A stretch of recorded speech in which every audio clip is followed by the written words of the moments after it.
There is a popular conspiracy theory in the Fallout fandom that Todd Howard hates Fallout New Vegas. If you spent any amount of time in the Fallout community, then you've no doubt seen this sentiment expressed in forum posts, comment sections, and even YouTube videos. This conspiracy theory dates back over a decade, but with the release of Fallout Season 2, it's gained new life again. Todd so doesn't hate New Vegas, he's only completely destroyed every faction we've seen so far and emptied the effing strip. Todd Howard getting his petty revenge against Obsidian after coping for 15 years. I read in the RPG Codex forum, it even has a pic of the tweet, that Bethesda, at least the higher-ups, resent New Vegas. Apparently they don't really like the fact New Vegas gets much more praise than Fallout 3 and 4. Fallout Season 2 has proven one thing, and one thing alone, is that there's actual validation to the claim Todd Howard hates New Vegas. Destroying the capital city wiped out an entire empire across the state. Why did Bethesda do this? Well, a lot of people speculate it's because of the long-running rumor that they hate Fallout New Vegas because they didn't make it, Obsidian did. Bethesda, they hate New Vegas. They hate their Fallout game got outshined by a game they didn't make. They hate that New Vegas is still considered the gold standard of Fallout storytelling, while Fallout 3, in hindsight, looks much shallower. So where does this sentiment come from? Why would people think that the studio which published Fallout New Vegas hates the game? Today, we get to the bottom of it. What's up, everyone? Big Dan here. I make videos about RPGs, and today we're going to dive deep and go down the rabbit hole of a Fallout fan conspiracy theory. I've assembled all the evidence I could find related to this theory, and I'm gonna break it down piece by piece so that you can decide for yourself if you think it's valid. So without further ado, let's buckle up, grab some iced coffee, and find out if Bethesda truly does hate New Vegas. War. War never changes. The Romans waged war to gather slaves and wealth. In order to fully understand why some fans believe that Bethesda hates Fallout New Vegas, we need to go back to the beginning and define the key players in our story. Released in the late 1990s, the original Fallout games were developed by Black Isle Studios, which was the RPG division of Interplay Entertainment. Black Isle and Interplay are often used interchangeably when talking about the OG Fallout team. Fallout 1's creative development was largely driven by Tim Kaine and Leonard Boyarsky. Tim was the producer, designer, and lead programmer on Fallout 1. You can think of him as the technical guy. Meanwhile, Leonard was the art director and is responsible for conceptualizing the retro-futuristic aesthetics that came to define Fallout. He's also known for creating the iconic Vault suit design. Why blue and yellow for the Vault uniforms in Fallout? We had two colors we had to use in the palette. Let me explain that.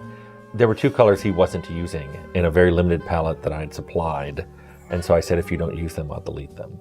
So I used them. Kaine and Boyarsky would both leave Black Isle Studios early in the development of Fallout 2. They would eventually go on to form a studio called Troika Games with Jason Anderson. Troika is famous for creating the cult classic RPG Vampire the Masquerade Bloodlines. Interestingly, both Kaine and Boyarsky work at Obsidian Entertainment today, though they haven't touched the Fallout IP since the very beginning.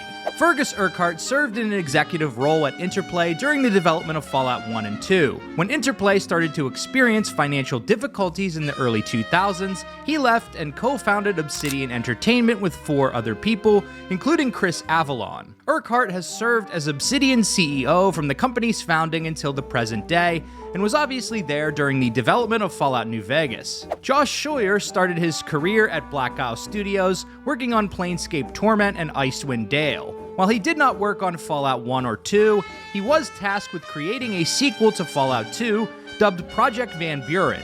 More on that in a moment. Sawyer eventually joined Obsidian and served as project director of Fallout New Vegas. He also still works at Obsidian today. Chris Avalon is considered a Fallout lore master. He got his start with the franchise as a designer on Fallout 2 and also worked on Project Van Buren. As Interplay started to collapse, he joined Fergus Urquhart to become one of the co-founders of Obsidian Entertainment. He was the lead writer on Fallout New Vegas, and also basically wrote all of the expansions for the game: Dead Money, Lonesome Road, Honest Hearts, and Old World Blues. Avalon left Obsidian in 2015 and has been a freelance consultant and writer ever since. But before he left, he hit the like button on this video, and so should you. All this Fallout talk has got me looking for a way to recharge, so it's a good thing I've got this power bank from the sponsor of today's video. The Static Snap and Charge Universal Power Bank is a super compact portable charger compatible with both iPhones and Android devices. No matter what type of phone you have, this bad boy can charge you up because it has 3 different magnetic connectors you can swap in: USB-C, micro USB, and Apple Lightning connectors. It's super easy to just swap out these connectors and they just snap right into place very easily. The new Snap and Charge version 3 also comes with a carabiner and a silicone tip holder, so just clip it to your bag and keep your phone charger tips secured. Personally, I have a pretty old cell phone that doesn't even last a full day without needing a recharge, and it's not always easy to find a place to plug in my phone when I'm out traveling or just out in public places. But with the Snap and Charge, I don't need to be wired to an outlet to get my phone charged. I can just toss the Snap and Charge in my bag, and if I'm ever low on battery, I can just connect to this and bring my phone back to life. And because of its compact size, I can keep using my phone while it's charging. All Static products are backed by a 2-year warranty, so if your charger ever breaks from normal usage, you can get it replaced completely for free. You might not have the power of a cold fusion relic, but you can have power in your pocket with the Static Snap and Charge Universal Power Bank for the affordable low price of $29.99. Click on my link in the description to get yours today. Fallout 1 and 2 were both critically acclaimed titles and sold relatively well for the time, so a sequel called Project Van Buren was greenlit by Interplay. It was conceptualized as a mixture of turn-based combat and real-time with pause mechanics, similar to the original Baldur's Gate games. According to design documents, the game would have been set in the American Southwest on the outskirts of NCR territory. Van Buren was to be set in 2253, 12 years after the events of Fallout 2. Josh Sawyer and Chris Avalon both worked on this project, which is significant for our story because they would both eventually go on to work on Fallout New Vegas. Many ideas from Van Buren, like Caesar's Legion, were eventually incorporated into Fallout New Vegas. However, despite the success of Fallout 1 and 2, Interplay fell on hard times financially in the early 2000s, and Project Van Buren was eventually canceled in December 2003. And this is where Bethesda and Todd Howard enter the story. As Interplay was scrambling to create cash flow, they struck a licensing deal with Bethesda Game Studios to create Fallout 3. Bethesda announced their plans to create an open-world Fallout game in 2004. Eventually, Interplay ended up selling rights to the Fallout IP to Bethesda,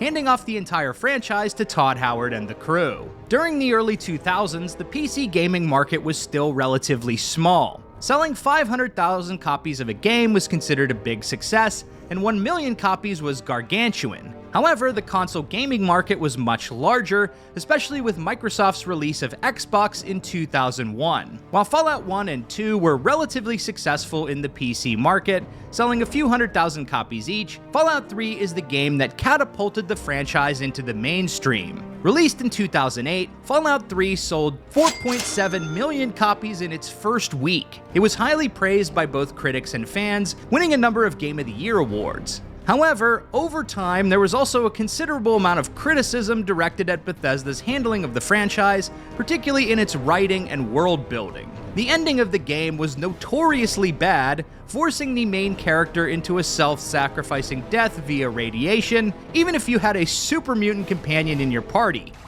No, I'm sorry, my companion, but no. We all have our own destinies, and yours culminates here.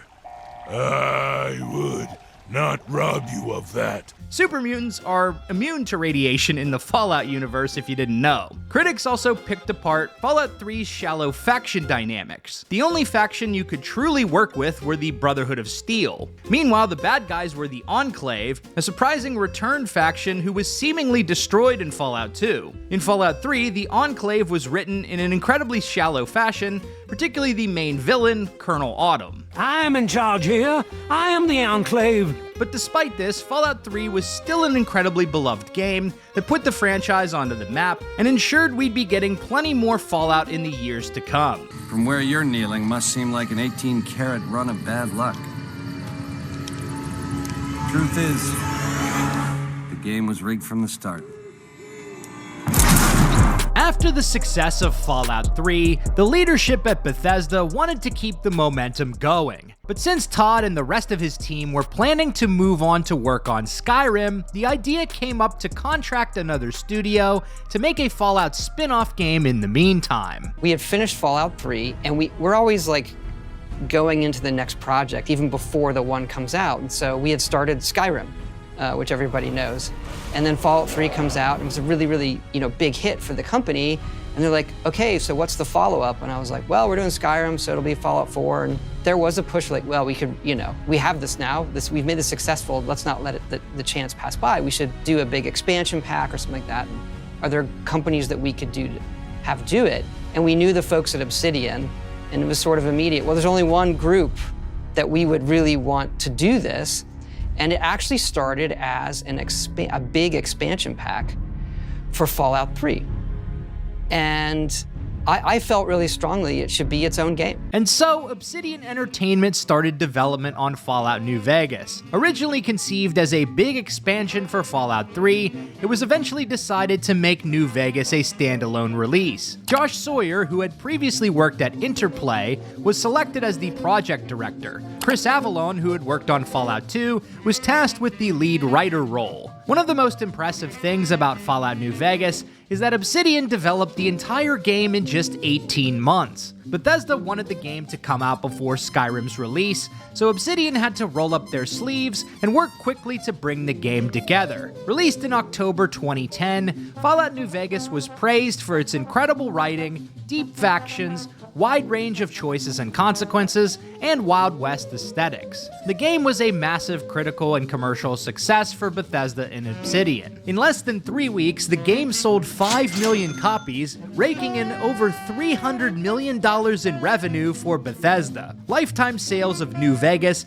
are somewhere between 11 and 13 million copies sold, depending on which sources you look at. No matter how you slice it, Bethesda made a fat bag off Fallout New Vegas. A huge return on investment for the flat cash payout they gave Obsidian to make the game. Obsidian, on the other hand, suffered massive financial strain in the years following New Vegas' release. Just 18 months after the game came out, Obsidian laid off nearly 30 employees and canceled an upcoming project codenamed North Carolina. Some developers even temporarily continued working without pay to keep the company from going completely out of business. Obsidian would eventually turn things around, but the early 2010s were a bleak time for the studio. This brings us to the infamous Metacritic bonus. Part of the deal Bethesda made with Obsidian stated that if Fallout New Vegas received an average Metacritic score of 85 or higher, then Bethesda would pay a bonus to Obsidian on top of the flat payment they received for making the game. Given that the game was developed in just 18 months, New Vegas unsurprisingly launched with a lot of bugs, which were cited in a number of the critic reviews. This dragged down New Vegas' review score, with one reviewer even explicitly stating that he would have given it a higher score if the game weren't so buggy. At the end of the day, Fallout New Vegas averaged a score of 84 on Metacritic, falling short of achieving the bonus payout by a single point. For years since, Fallout fans have used the missed Metacritic bonus as evidence that Bethesda screwed over Obsidian. Gamerant even published an article in 2020 titled "The Bethesda Obsidian Fallout New Vegas Controversy Explained." The article reads like a fan fiction, stating that there is clearly bad blood between the two studios over the bonus payment that Obsidian never received. With a single percentage point between Obsidian and its projected future, it seemed unlikely that Obsidian would want to work with Bethesda again, despite the success of Fallout New Vegas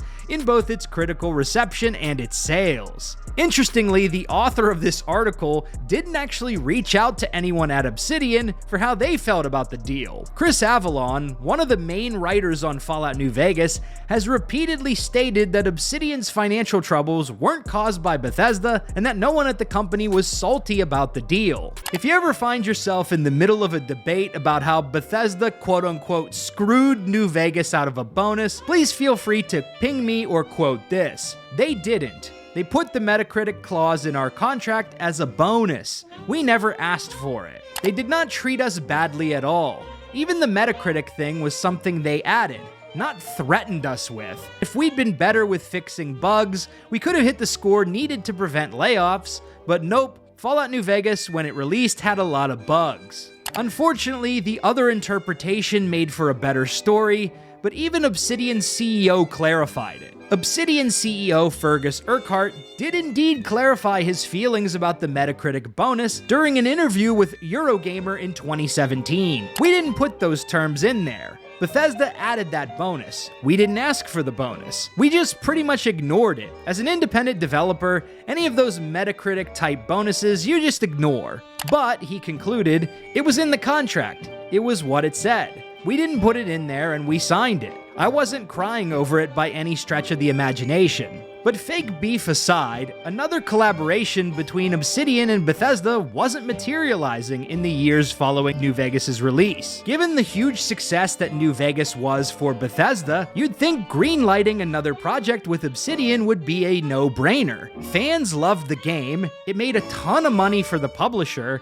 and it allowed Bethesda to fulfill market demand for Fallout while they worked on their own entries in the series. So naturally, as the years went on, fans began asking developers at both Obsidian and Bethesda if there were plans for a sequel to Fallout New Vegas. And many developers at Obsidian expressed interest in working on another Fallout game. During a 2013 interview, Obsidian CEO Fergus Urquhart talked about some of his ideas for a follow-up game to New Vegas. I think if we were to do Fallout New Vegas 2, or just a new Fallout, we would probably separate it from what the internal team at Bethesda's doing. We'd keep it on the West Coast because we're West Coast people. They're East Coast, so it makes sense. But in the same interview, he said that Obsidian's conversations with Bethesda around another Fallout game weren't going anywhere, using the excuse of changing console technology as a roadblock to working on another game. We talk to Bethesda all the time, and I think the challenge here doesn't just apply to Bethesda specifically, but to a lot of publishers in general. But basically, what does all the current console crap mean? The challenge in this period of time has been, you have this console transition,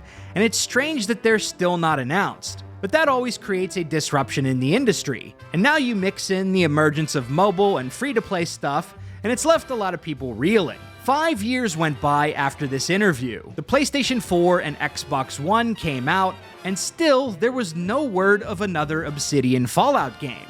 But the chatter of a possible New Vegas sequel persisted in the fandom, prompting many questions for Obsidian and Bethesda. New Vegas project director Josh Sawyer expressed interest in working on another Fallout game in a conversation with IGN in 2018. So that begs the question, are you done with Fallout forever, or is there a chance you'll work on another one? That's the other thing that people ask all the time.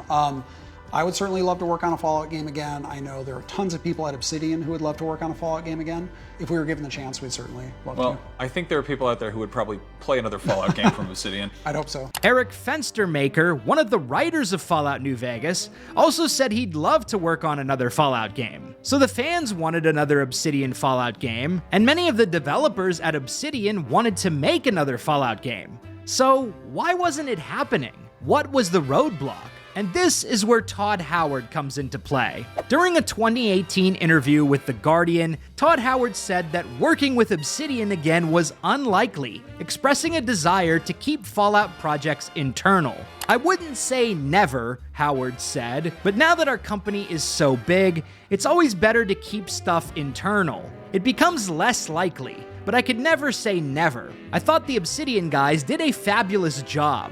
During a 2019 interview with IGN, Todd Howard reiterated that working with Obsidian again was unlikely, this time citing Microsoft's recent buyout of Obsidian as a stumbling block. Was there ever any thought to doing another Fallout game with Obsidian? Obviously they're owned by Microsoft now, but did that ever go anywhere? I wouldn't say there were conversations. Look, love those guys. Fergus is one of one of the great people in the industry, and we've always had a great relationship with them. We like to keep it internal because we know what we want to do. So it is, if we can keep it internal, we would. And now that they've been bought, you never say never, but it makes it highly unlikely. I'll say that. Todd has repeated this pattern over the years. When questioned about Obsidian working on another Fallout game, he talks up the developers, saying they did a great job on New Vegas, but then cites some cope reason as to why they can't work together again. The console technology is too complicated. Our company has gotten too big. Oops, Obsidian got bought out by Microsoft, and there's no way we could work with those guys under those circumstances. But then something very interesting happened. Holy smokes! Xbox has bought Bethesda. Outright, they've bought Bethesda, so they own Wolfenstein, Doom, Prey, Dishonored, Fallout, Elder Scrolls, Starfield, the list goes on. They own so much, and the trifecta of Bethesda, Obsidian, and inXile. Just 1 year after his interview with IGN, which we just watched, Microsoft announced their plans to purchase ZeniMax, the parent company of Bethesda, for $7.5 billion. The deal was finalized in March 2021, with Bethesda officially becoming part of Xbox. And now that Bethesda and Obsidian were both owned by the same parent company, naturally fans began asking what this meant for Fallout. Responding to a now-deleted post asking about the possibility of another Obsidian Fallout game, the official Obsidian Twitter account responded with a shrug emote, indicating that they had no idea. But with Microsoft acquiring Bethesda, Todd could no longer use Obsidian's corporate buyout as a cope reason preventing them from doing a sequel to Fallout New Vegas. So when asked about the potential for another Obsidian Fallout after Bethesda got bought by Microsoft, this is how Todd Howard responded. Does Fallout just go to the back of the line? As far as mainline, yes, there's 76, but as far as the mainline Fallouts, right. Is that going to the back of the line, or is that a thing where you've now got an entire Xbox family at your back and people like inXile and Obsidian? And is there a scenario where you hand Fallout off?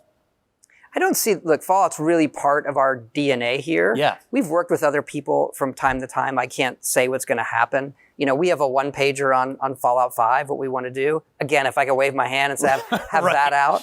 I'd like to find a way to accelerate what we do.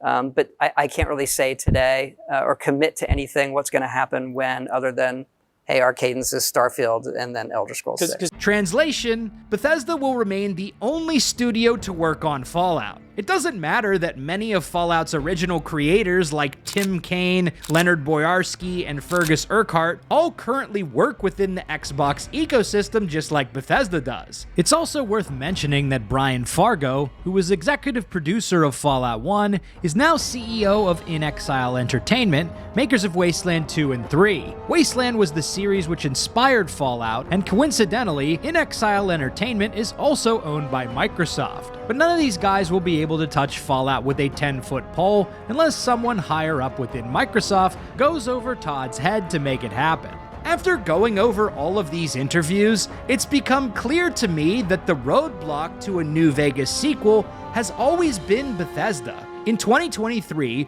Chris Avellone revealed that Obsidian approached Bethesda with multiple pitches for another Fallout game, or even Elder Scrolls spin-off games. All of these proposals were rejected by Bethesda. Someone on Twitter asked Chris Avellone why Bethesda didn't want Fallout New Vegas 2. Oh gee, the question that kept me awake nights for years. I don't even have an answer is the point. We did ask, repeatedly. Even to do Elder Scrolls spin-offs in the style of FNV, doing side games in the same franchise, or alternate worlds. Nope. Todd Howard wants complete creative control of the Fallout IP. Letting Obsidian or any other team work on a Fallout game would create a scenario where Bethesda could get one-upped or have their storylines overshadowed. This is exactly what happened with Fallout New Vegas. The game outshined Bethesda's Fallout games, even if Fallout 4 sold more copies than New Vegas, and Todd just can't let that happen again.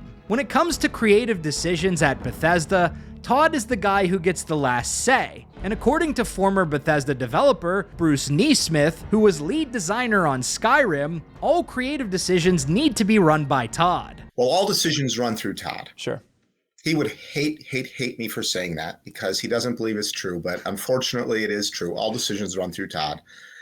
And if you want to have anything different other than, the Bethesda usual on some particular aspect, or you have something else you want to propose, it's somehow got to get in front of him. I will give him full credit. He has tried really, really hard to not be the last say guy. Yeah. It hasn't worked out that way, but that's not something that he wants intellectually.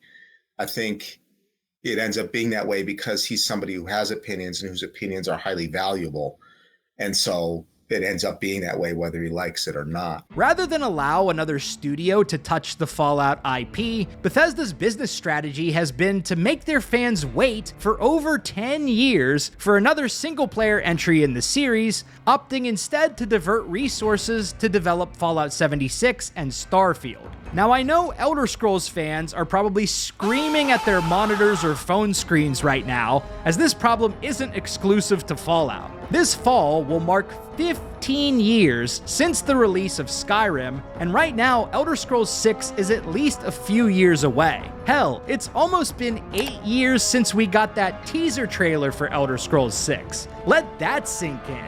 So rather than greenlighting another Obsidian Fallout game, which could have potentially brought in hundreds of millions of dollars for Bethesda, Todd said no. All you get is Fallout 76, Fallout Shelter, and a bunch of microtransactions for Fallout 4. Who knows how long we'll have to wait for Fallout 5? Bethesda is a studio that only works on one game at a time. They're not a massive studio like Ubisoft with multiple projects in simultaneous development. Bethesda's last few games have taken 3 to 5 years to make each. Starfield wrapped up development in 2024 with the Shattered Space DLC. It's likely we won't see Elder Scrolls 6 until 2028 or 2029. And at that rate, we might not see Fallout 5 until 2034, which would be nearly 2 decades after the release of Fallout 4. Even after Microsoft purchased Obsidian and Bethesda, the idea that Obsidian will get another crack at Fallout seems unlikely. And I think a lot of the devs at Obsidian probably realize this because you'll get Cope articles like this one. Sorry, Fallout fans, but Obsidian isn't really interested in making New Vegas 2. After years of working on other people's games,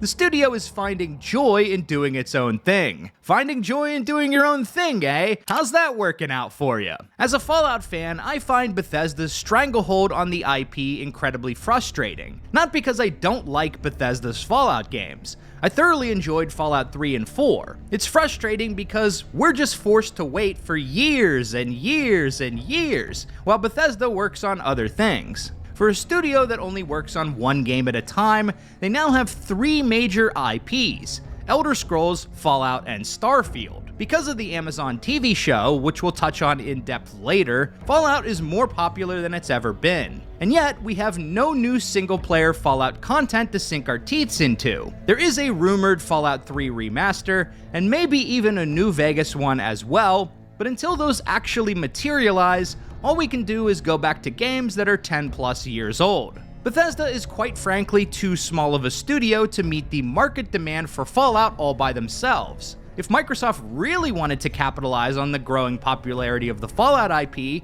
wouldn't it make sense to greenlight another Obsidian Fallout game? Now, I know what you're probably thinking at this point. The Obsidian of today couldn't possibly recapture the magic of Fallout New Vegas. If 2026 Obsidian touches Fallout, it will probably be disappointing. Now, I will admit, I'm not 100% confident that Obsidian is even capable of producing the next great Fallout game. Many of the developers who made New Vegas no longer work at the studio, most notably all of the writers. Chris Avalon is a freelancer who cut ties with Obsidian over a decade ago. Eric Fenstermaker is working at a new studio created by Activision. And Travis Stout, who is at Ubisoft, most recently wrote the story of Star Wars Outlaws, which doesn't exactly inspire confidence. Obsidian used to be known for great writing, but if you played The Outer Worlds 2 or Avowed, then you'll know writing is no longer their strong suit. The companions in particular weren't all that likable or memorable, even compared to characters like Parvati from The Outer Worlds 1. So I highly doubt they could deliver characters on the level of Veronica, Boone, or Cass if they got to make a new Fallout game. That being said, The Outer Worlds 2 did have some interesting elements that would feel at home in a Fallout game. For instance, the dialogue system is one of the deepest I have ever seen. There are tons of unique dialogue checks based on your character's skills and background. But not only that, you can also unlock unique dialogue and sometimes different quest choices based on information your character discovers on terminals or through conversations with other NPCs. While the writing in The Outer Worlds 2 left a lot to be desired, the actual dialogue system is one of the best I have ever seen, and I would love to see something like this in a Fallout game. Over the past few years, there's been a lot of talk about OG RPG studios like Bethesda and BioWare being shells of their former selves, basically carrying on the legacy in name only, considering many of the original developers who made the games we love no longer work at these studios. But in the case of Obsidian, many OG Fallout devs and key figures from the New Vegas dev team do still work there today. The original creators of Fallout, Tim Kaine and Leonard Boyarsky, the project director for New Vegas, Josh Sawyer, and Obsidian CEO Fergus Urquhart all work at the company. And if there's any corpo overlord that has the resources to assemble a great Fallout project development team, it is Microsoft. Whether they will actually utilize those resources effectively is a whole nother issue entirely. Present-day Microsoft almost seems allergic to making good business decisions for their gaming division. If I were an executive at Microsoft, I would be offering a bag to Chris Avalon and other writers from New Vegas, assembling a project team at Obsidian to craft a new Fallout spin-off game to fill the gap while Bethesda works on Elder Scrolls 6 and Fallout 5. Todd could still have his creative control of Fallout 5, but at some point, you gotta at least attempt to give fans what they want. We've been waiting 15 years for a follow-up to New Vegas. The game doesn't even need to be New Vegas 2. Any Fallout game in the style of New Vegas would be Kino. One other project that Obsidian was kicking around back in the day was Fallout New Orleans, which I think would be absolutely awesome. The demand for another New Vegas-style game is there, evidenced by people inventing rumors that Bethesda would be announcing a New Vegas remaster at the end of Fallout Season 2, or speculating that Tim Kaine was rejoining Obsidian to work on New Vegas 2, but regardless of what fans want, another Fallout game made by anyone other than Bethesda is only possible if Todd Howard doesn't block it. In the meantime, all we're left with is Fallout 76, Fallout Shelter, and the Fallout Amazon show, which brings me to the elephant in the room, how Season 2 handled New Vegas. Fallout Season 2 shifted the setting to New Vegas and the Mojave Wasteland, approximately 14 years after the events of Fallout New Vegas. Personally, I found the show quite entertaining, and was even able to introduce Fallout to my parents, who generally have no interest in video games whatsoever. However, the Fallout lore buff in me has been screaming over some of the creative choices made with the lore in both Season 1 and 2. The big controversy in Season 1 was the revelation that the NCR capital, Shady Sands, was destroyed by a nuclear bomb. This revelation alone was shocking for many Fallout fans, but it was made even more outrageous by the infamous chalkboard scene where Lucy discovers that Shady Sands was seemingly destroyed in 2277, 5 years before the events of Fallout New Vegas. This was completely ridiculous because the NCR was seemingly at the height of its power and reach in New Vegas, albeit decaying from bureaucracy and overexpansion. There was no mention of Shady Sands' destruction in Fallout New Vegas, which, you know, would probably come up in casual conversation at some point if the capital of one of the main factions got destroyed by a fucking nuclear bomb. Bethesda and the showrunners would later backpedal and clarify that Shady Sands got destroyed sometime after the events of Fallout New Vegas. We're careful about the timeline. There might be a little bit of confusion in some places, but everything that happened in the previous games, including New Vegas, happened. We're very careful about that.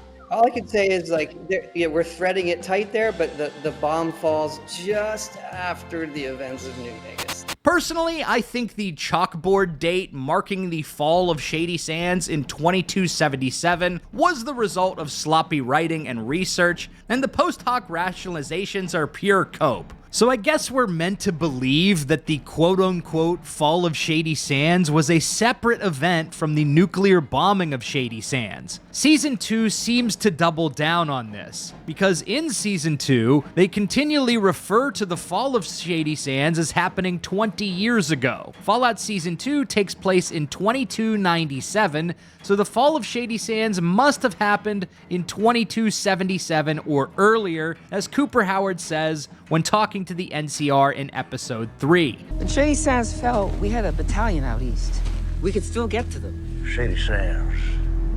You do know that was over 20 years ago, right? Let me remind you that the Fallout TV show places the quote-unquote fall of Shady Sands 5 years before the events of Fallout New Vegas. Yet the NCR we see in the game seems completely unaffected by the so-called fall of their capital city. The NCR is able to fend off the Legion in the first Battle of Hoover Dam and militarily occupy a good chunk of the Mojave Wasteland. Sure, their foothold is shaky, but it's mainly because they are overextended. The NCR characters we speak to give us no indication that Shady Sands is falling apart back home, and the president of the NCR even flies to Hoover Dam from Shady Sands to give a morale-boosting speech. So what is the fall of Shady Sands? It's still very vague and unclear. The Fallout Wiki defines the fall of Shady Sands as a pivotal chain of events that began in 2277 and culminated in 2283 with a nuclear attack destroying the city a short time after the Second Battle of Hoover Dam. Now I'm going to read the order of events section off the Fallout Wiki. Stick with me for a minute, there is a method to my madness. Along with being the year of the first Battle of Hoover Dam, the stated time of the fall of Shady Sands also occurred in the same year that Lucy McLean claims a famine hit Vault 33 that led to the death of her mother Rose McLean and her father Hank McLean becoming severely malnourished and underweight during the ensuing quarantine. In truth, the Plague of 77 served as a cover-up for Hank's departure, along with members of Vault 31 management from the 3 vaults, in order to find Rose after she discovered surface dwellers siphoning the vault's water supply and rebelled against her husband, escaping Vault 33 with her children and fleeing into the wasteland. She later ended up in Shady Sands and met Lee Moldaver, and when Hank's group arrived in the post-war city, staunchly refused to return to the vaults. Leaving his wife behind, Hank took his children back to Vault 33. Lucy and her brother Norm were too young to form strong memories of the surface world at the time, so they did not question their father's lies about Rose's fate growing up. So, what does any of this have to actually do with Shady Sands and the NCR? The next paragraph just talks about how Hank bombed Shady Sands 6 years later. So I ask once more, what is the fall of Shady Sands? Is it a military conquest like the fall of Constantinople, or a long span of decay like the fall of the Roman Empire? If it's the latter, then why is the year 2277 singled out on that chalkboard in Vault 4 back in Season 1? Something isn't adding up here. In Season 2, Episode 2, we actually get an on-the-ground look at Shady Sands right before the nuke destroys the town. We see people milling about a farmer's market, NCR soldiers marching through the streets, and overall, it doesn't look like a town that's fallen. So we've got a chalkboard timeline saying Shady Sands fell in 2277. We've got Cooper Howard saying Shady Sands fell over 20 years ago, aka sometime in the 2270s. We've got Todd Howard saying the nuke dropped after the events of Fallout New Vegas, so around 2283. And we've got a first-hand look at Shady Sands right when it's being bombed, so that would be about 2283. And yet, it doesn't look like a city that's quote-unquote fallen within the last 6 years. Hell, they even have clean water. None of this makes any sense. I don't mind that Bethesda and the showrunners decided to create this storyline where the NCR gets wiped out, but the way they've gone about it is written in such a messy way, and every new detail that gets added just makes the lore even more convoluted and contradictory. But in any case, Shady Sands' destruction was officially placed sometime after the events of Fallout New Vegas, so make of that what you will. On top of that, the Fallout show got the location of Shady Sands completely wrong. In Fallout 1 and 2, Shady Sands is located in the Sierra Nevada mountains, approximately 200 miles north of Los Angeles. But in the show, we see the ruins of Shady Sands are placed near the Griffith Observatory, which is in Los Angeles. In Fallout 1, the ruins of LA were called the Boneyard, and it was a location we could go to in the game. So the fact that the show got the location of Shady Sands completely wrong was a massive L. Funnily enough, in Season 2, Thaddeus mentions he was from the Boneyard in a conversation with Maximus, the latter of whom lived in Shady Sands when it was nuked, and survived via an Indiana Jones kid-in-the-fridge type scenario. And all I could think of while they were having this conversation was, aren't the Boneyard and Shady Sands in the exact same place in Amazon's Fallout? But anyhow, tangent aside, Fallout Season 1 introduced a lot of new inconsistencies to Fallout lore. This wouldn't be that big of a deal if the show were its own standalone thing, but according to Todd Howard, the Fallout show is considered canon, placing its events on the same level as the games. In his review of Fallout Season 1, New Vegas' lead writer Chris Avallone addressed a lot of the lore inconsistencies in the show, chalking it up to bad research. My belief is, in a perfect world where designers do their research, retcons aren't necessary. If you've designed lore in the past, you often don't need to retcon anything. You just need to explain more or find a way to get where you want the lore to go from the previous roadmap. Avallone would later reveal his suspicion that nuking Shady Sands was a means of a narrative reset, perhaps as a way to avoid pesky lore research. Overall, the nuking of Shady Sands felt very dismissive, but if I were planning on West Coast titles and hadn't worked on Fallout 1 and Fallout 2, there's a lot to be said about bombing it, so you didn't have to deal with any lore conflicts since, well, it can be a lot of work to research that stuff. Why bother? I know there was a lot said about me quote-unquote nuking the West as one of the endings for Fallout, one of many, including the Legion invading the West, but it was never any intention to wipe out NCR. It was only to introduce more conflict. In the series, the entire Mojave feels like it's taken a big step back from where it was anyway. It certainly made the NCR Legion conflict obsolete in one single stroke, which kind of makes anything you did in New Vegas pointless, I suppose. At the end of Fallout Season 1, the Brotherhood of Steel basically wiped out the last remnants of the NCR. The NCR is basically wiped out in Season 2, although we do see a battalion and an NCR ranger pop up in the last episode. The Legion is still kind of kicking, and Macaulay Culkin takes over, and now we've seemingly got the Enclave back as one of the main villains, which kind of leans into the meme, and somehow the Enclave returned. The Fallout TV show is Bethesda's way of seizing complete narrative control of the Fallout IP. Previously, Bethesda were seen as the East Coast Fallout guys, while the West Coast was the domain of Black Isle and Obsidian.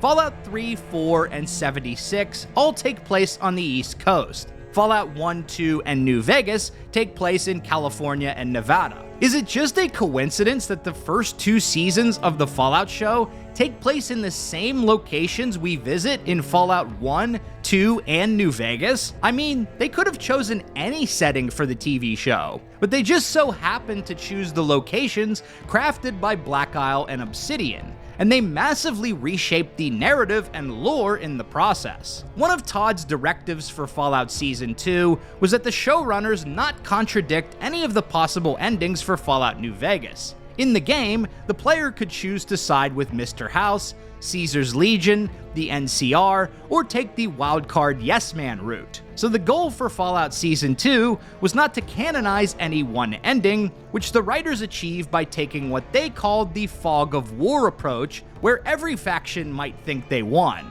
In reality, they managed to not canonize any endings for New Vegas by completely knocking all the pieces off the chessboard, so to speak. so I guess they didn't canonize anything, but does it really matter if everyone is dead? Was there anything specifically from New Vegas that you were really excited to see kind of realized in the show apart from the locations? Well, obviously you have the various casinos and all of that. I think the factions, bringing those to life and the Legion and everything, seeing those on the screen, like with the authenticity, is great.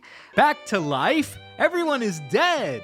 All of the major factions from Fallout New Vegas are completely destroyed in Fallout Season 2. Caesar's Legion is at war with itself in the aftermath of Caesar's death. The NCR is all but wiped out after the nuking of Shady Sands, and the Brotherhood attack on Moldaver's compound at the end of Season 1. The Strip has been completely emptied out and overrun by Deathclaws. All of the casino crime families on the Strip are nowhere to be seen. Yes Man is gone. The Kings are turned into ghouls and get killed by Lucy. Novak is taken over by the Great Khans, and the Khans all get killed by Cooper Howard. Basically everything we knew from Fallout New Vegas is already dead or dying in Fallout Season 2. There is a moment in Fallout Season 2, Episode 5 that really stuck out to me. While Hank McClane is sitting with the snake oil salesman after placing the mind control chip in his neck, he says this: "How would you like to forget everything you've ever known? Everyone you've ever known? Your language and motor skills will remain intact. Every choice you've made, every moment you've cherished, will be completely and utterly removed from your memory." And the snake oil salesman emphatically responds with, "Please, yes." This almost felt like a fourth wall break, like the showrunners and Bethesda were saying, how would you like to forget all the choices you made in New Vegas? All the moments you cherished from the game will be completely and utterly removed from your memory. Wouldn't you like that? Fallout Season 2 is Bethesda's way of erasing Fallout New Vegas and replacing it with something new. Something creatively controlled by Todd Howard and Bethesda. The factions you knew and loved from Fallout New Vegas, all dead and gone. The lore, rewritten and reshaped. Even little things like the iconography are being reshaped in Bethesda's image. Take NCR Ranger armor, for example. In Episode 7, we see Maximus don a new hybrid version of Ranger armor and Power armor. And when this Power armor is unveiled by Maximus, what theme music is chosen for the big reveal? The Fallout 4 theme song. It's like Bethesda is trying to one-up the original Ranger armor and make it their own. Or when Lucy gets addicted to Buff Out, she doesn't cleanse herself with Fixer, a consumable item players could use to cure chem addiction in Fallout New Vegas. No, she gets her hands on Addictol, which is the Fallout 4 variant that achieves the same effect. Now, I know that some fans have lost their minds over the rearrangement of certain buildings and landmarks in the Fallout TV show. For instance, the position of the Dino statue in Novak has been rotated. Also, many of the buildings on the Strip and Freeside have been repositioned. Personally, I'm not going to lose any sleep over these types of changes.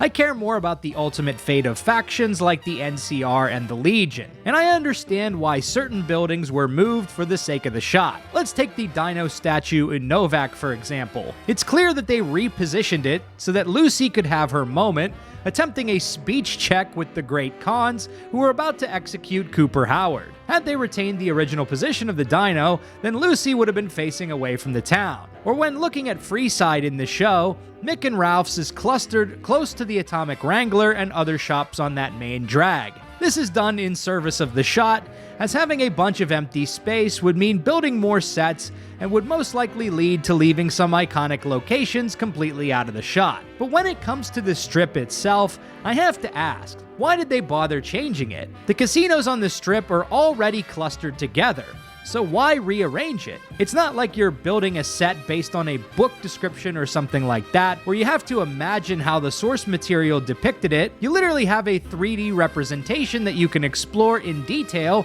simply by booting up Fallout New Vegas. And yet the layout of the Strip in the show is totally different from the source material. In all of this, we see a tension between Bethesda's vision for Fallout and that which came before. The original Fallout games weren't just about dropping the player into a post-apocalyptic theme park. It was about exploring how humanity would rebuild and move forward in the aftermath of a nuclear war. Factions like the NCR and its capital of Shady Sands showcase the progress humanity can make as it reconceives civilization. New Vegas and its decadence show off a side of prosperity, greed, and the pursuit of changing one's life by winning a jackpot. It showed what a relic of the old world could look like many years after the bombs fell. Meanwhile, the Capital Wasteland in Fallout 3 and the Commonwealth in Fallout 4 are ramshackle ruins where people don't even bother to clean up the skeletons and garbage left behind before moving into their shacks. Any factions that get a foothold in Bethesda Fallout are inevitably wiped out in favor of keeping the perpetual wasteland aesthetic alive. I think it's no coincidence that the Fallout TV show destroyed the NCR and New Vegas, rewriting California and the Mojave as the perpetual wasteland theme park that is more consistent with Bethesda's vision for Fallout. Chris Avallone recently had this to say about Bethesda's interpretation of the franchise. "I don't think Bethesda hates Fallout,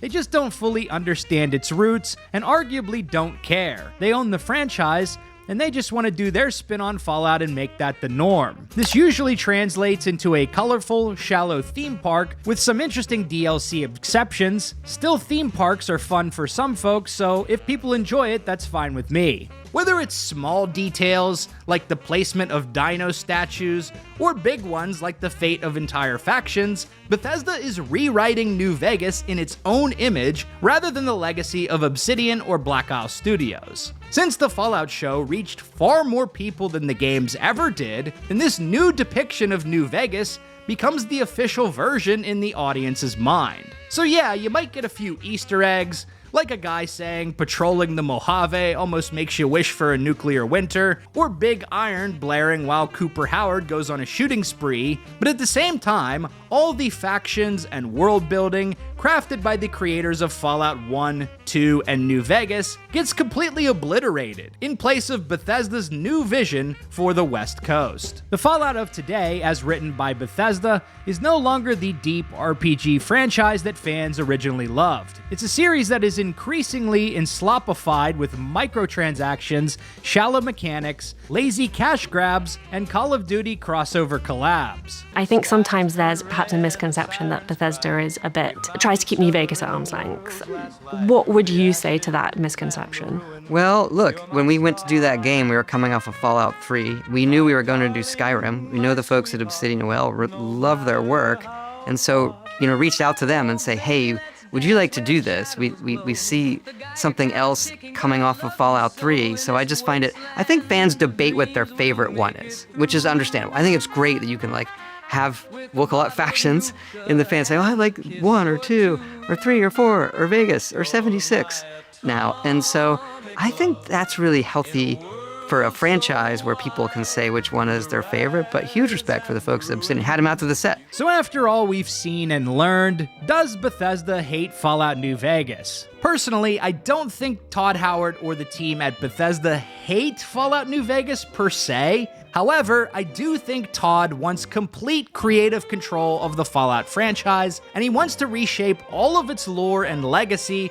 to fit his vision for the series. And perhaps Todd has a bit of resentment over how New Vegas is basically universally loved among Fallout fans, while Bethesda's Fallout games have been divisive and receive a lot of criticism. The decision to basically wipe out New Vegas in the Fallout TV show certainly doesn't help Todd's case, and only continues to fuel the theory. Maybe a proper remaster or remake of New Vegas would help quell that sentiment somewhat, but what happens if Bethesda only remakes Fallout 3 and leaves New Vegas in the past? What if Bethesda continues to stonewall and maintain a stranglehold on the Fallout IP, locking it away until they finally get around to making Fallout 5? The Fallout IP is in a very strange place right now. It's more popular than ever because of the success of the Amazon show, which I think is a good thing. It caused a lot of people to pick up the games for the first time. But at the same time, Bethesda and Microsoft are really failing to properly capitalize on the growing success of Fallout. There are no spin-off games in the works that we know of. Fallout 5 is many years away, and Bethesda continues to shoot themselves in the foot at every opportunity. Shortly after the release of Season 1,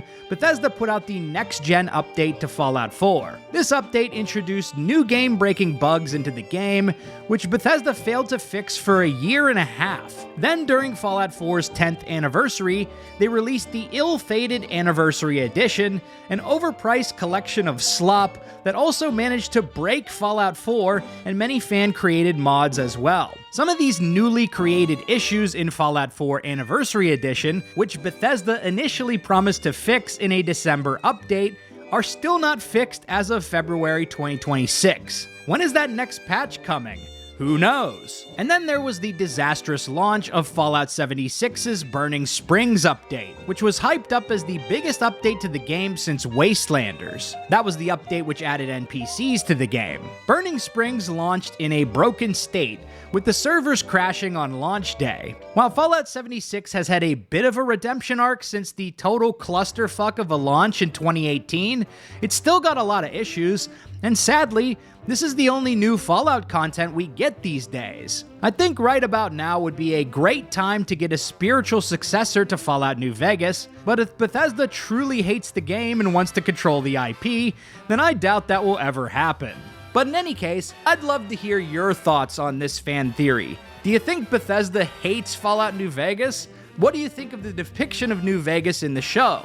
And do you think there's any hope we'll ever get another New Vegas-styled Fallout game? Let me know what you think in the comments below. If you liked this video, be sure to subscribe to Big Dan Gaming for more Fallout and RPG videos. Big shout out to all the channel members for supporting my content. Until next time, this has been Big Dan. I should go.